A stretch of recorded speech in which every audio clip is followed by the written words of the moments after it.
আপোনালোকে এটা সুন্দৰ পদক্ষেপ লৈছে যে অসমৰ যিহেতু স্বাভিমান কাঁহ পিতলৰ বাচন ইয়াৰ লগত যুগ যুগ ধৰি অসমীয়া মানুহ জড়িত হৈ আহিছে ইয়াক হাতেৰে নিৰ্মাণ কৰা হয় কিন্তু তাৰ বিপৰীতে আপোনালোকে যিটো পদক্ষেপ লৈছে এই ব্যৱস্থাটোৰ বিষয়ে অলপমান কওক ইয়াৰ মূলতে উদ্দেশ্যটো আছিলে আমাৰ যিটো নতুন প্ৰজন্ম আছে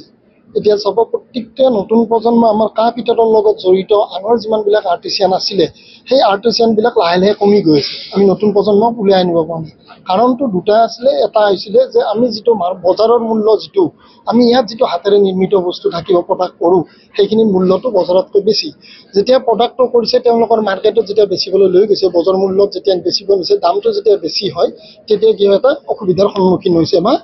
আন যিমানবিলাক প্ৰডাক্ট আমাৰ মাৰ্কেটত আছে তাৰ লগত কম্পিট কৰিব পৰা নাই সেই কম্পিট কৰাৰ উদ্দেশ্যে আমি কিছুমান যিটো হাতেৰে তৈয়াৰ কৰিছিলোঁ তাক মেকানাইজ কৰাৰ কাৰণে আমি প্ৰয়াস কৰিছিলোঁ আৰু সেই উদ্দেশ্যে আমি বিভিন্ন ধৰণৰ ইয়াত আপোনালোকে দেখিছে চাগে আমাৰ ইয়াত বিভিন্ন ধৰণৰ টুলবিলাক বনোৱা হৈছে আৰু অসমীয়া নতুন প্ৰজন্মই এই প্ৰডাক্টবিলাক নি কিনে মাৰ্কেটত ওলাই কিনে তেওঁলোকৰ যিটো জীৱিকা নিৰ্বাহৰ পথ সেইটো কৰিব পাৰে তাৰ উদ্দেশ্যে নিশ্চিতভাৱে নতুন প্ৰজন্মক এনেধৰণে আগবঢ়াই অনাৰ কাৰণে সুন্দৰ পদক্ষেপ লৈছে মই দেখুৱাইছো এয়া কেম্পাৰ্চন গোপাল ঠাকুৰে সুন্দৰ সুন্দৰ পদক্ষেপ এইটো কি বনাইছে এইটো এটা বেলপাত আমাৰ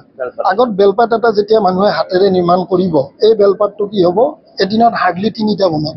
যেতিয়া আমি ইয়াত মেকানাইজ কৰিছোঁ এইটো দেখিছেনে এটা হাতেৰে বনোৱা আৰু এইটো হৈছে আমি ডাই পাঞ্চ ইউজ কৰি বনোৱা মেকানাইজ কৰি তেওঁ এমিনিটত 50টা বনাব পাৰে এইটো হাতেৰে বনোৱা হয় এইটো হাতেৰে বনোৱা এইটো 50টা দেখিবলৈ ধুনীয়া হৈছে দেখিবলৈ ধুনীয়া ইউনিফৰ্মিটিটো ভাল ইয়াত আৰু যেতিয়া আমি চাব প্ৰডাক্ট সাপোজ আপুনি 1000টা প্ৰডাক্ট আপুনি কৰবাৰ পৰা এটা অৰ্ডাৰ পাইছে যেতিয়া 10জনে বনাব 10জনৰ প্ৰডাক্টটো বেলেগ বেলেগ হ'ব কাৰণ প্ৰত্যেকৰে হাতৰ আঙুলি সমান নহয় সো সেইটো ইউনিফৰ্ম কৰাৰ কাৰণে কেনেকৈ আমি গোটেইখিনি কোৱালিটিটো প্লাছ সেম প্ৰডাক্ট এটা বনাব পাৰোঁ কিন্তু এইটো যদি মেকানাইজ কৰোঁ বা ডাই পাঞ্চ ইউজ কৰোঁ তেতিয়া আমি কৰিব পাৰিম সুন্দৰ পদক্ষেপ মই দেখুৱাইছোঁ যে এনেধৰণে নৱ প্ৰজন্ম আচলতে আগবাঢ়ি আহিছে দেখুৱাইছোঁ এয়া পদুম কেনেধৰণে তেওঁলোকে নিৰ্মাণ কৰিছে মেচিনত ইয়াত হাতেৰে নিৰ্মাণ কৰা নাই দেখুৱাইছোঁ সুন্দৰ পৰিৱেশ আৰু কি কি বনাইছে এইটো এটা দেখিছেনে এইটো এটা আমি গড় বনাইছিলোঁ এইটো আমাৰ টুলুমেন ট্ৰেইনিং চেণ্টাৰে কি কৰিলে স্কেনিং আপোনালোকে জানিছে যে এতিয়া 3D প্ৰিণ্টিং আৰু স্কেনাৰ এটা খুব সুন্দৰভাৱে এতিয়া প্ৰচলিত এটা নতুন টেকন'লজি সো আমি ইয়াত কি কৰিছিলোঁ এটা প্লাষ্টিকৰ বা আমাৰ কাঠৰ যিমানবিলাক ৰাইনো আছে তাৰ পৰা আমি কি কৰিলোঁ স্কেন কৰিছোঁ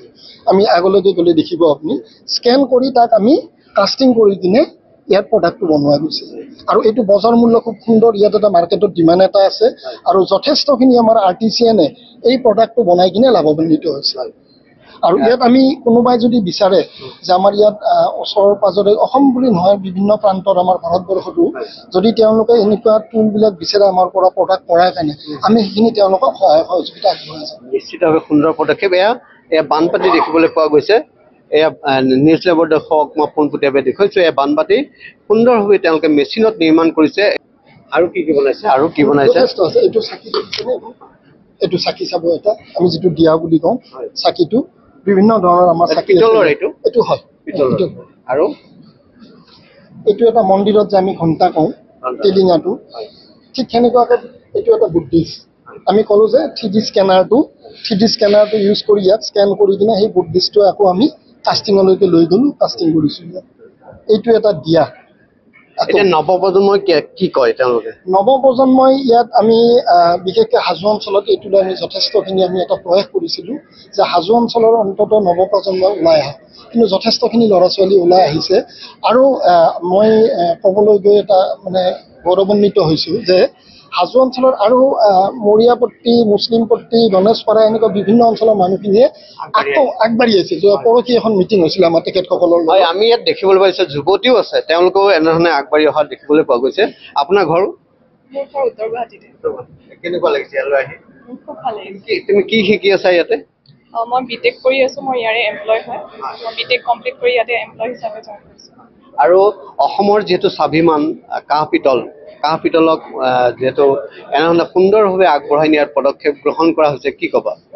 খুব সুন্দৰ পদক্ষেপ ইয়াতে আমাৰ যোনবোৰ MSME ফালৰ পৰা ক্ষুদ্ৰ ব্যৱসায় আছে সেইসকলৰ সহায় কৰাৰ বাবে এনেধৰণে বিভিন্ন পদক্ষেপ গ্ৰহণ কৰা হয় লগতে তেওঁলোকক প্ৰশিক্ষণো দিয়া হয় এইটো এটা খুবেই ভাল প্ৰচেষ্টা নিশ্চিতভাৱে আৰু এনেধৰণেই অসমৰ স্বাভিমান কাঁহ পিতলক আগবঢ়াই নিয়াৰ কাৰণে সুন্দৰ পদক্ষেপ গ্ৰহণ কৰা হৈছে